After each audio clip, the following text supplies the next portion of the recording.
I think just one of the most favourite things that I'll take away from this is when Teddy blows his bugle. Every single time that bugle gets blown, I jump with fright. And they even took it home to practice. And then they got into trouble with their neighbours who reported they were making too much noise. So it paid off in the end.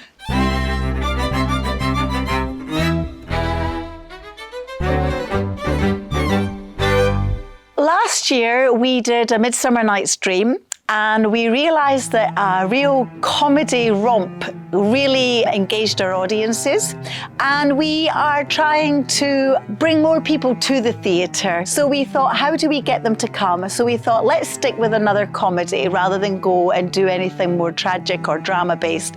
So it was a love of both mine and Miss Maris, and although it's a period piece set in the 40s, we felt that the themes and ideas that are found in the play, some of the concepts, are timeless.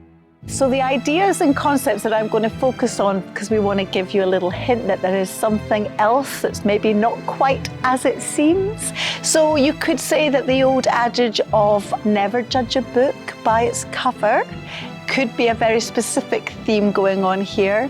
But on a more human level, it covers many themes and ideas of mental health stigmas. For example, our Teddy, who thinks he's Theodore Roosevelt, he's adorable, he's sweet, very funny, but apart from anything, it just makes us question family relationships and the bonds that families can have. It should also trigger maybe some thinking about old age in general. You know, people sometimes like to write off old people.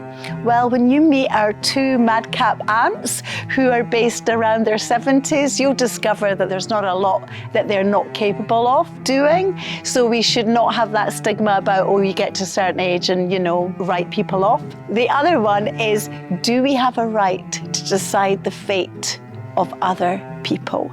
That comes in a number of times throughout the performance. So hopefully it will get people thinking about those kind of issues and ideas.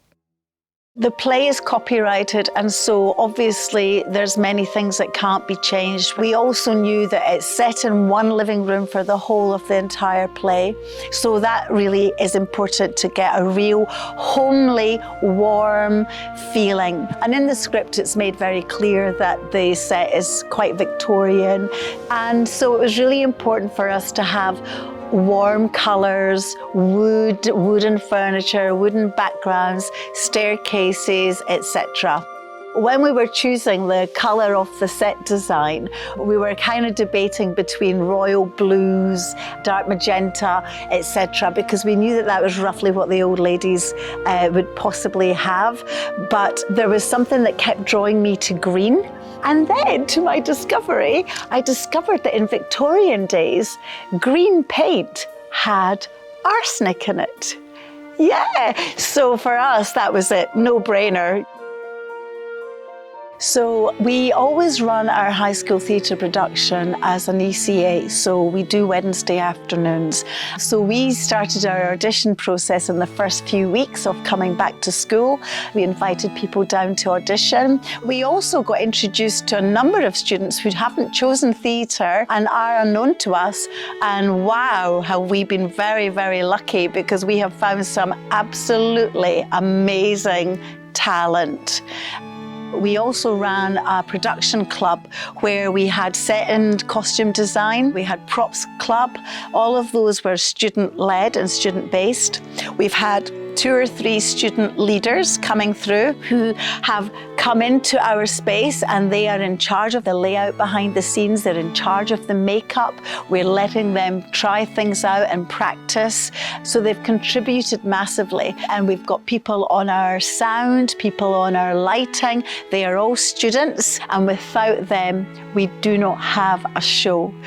We are one complete ensemble, and we're one team. And for those of you who have been on this journey with me and Miss Maris from the very beginning, thank you, thank you, thank you. You are all truly awesome.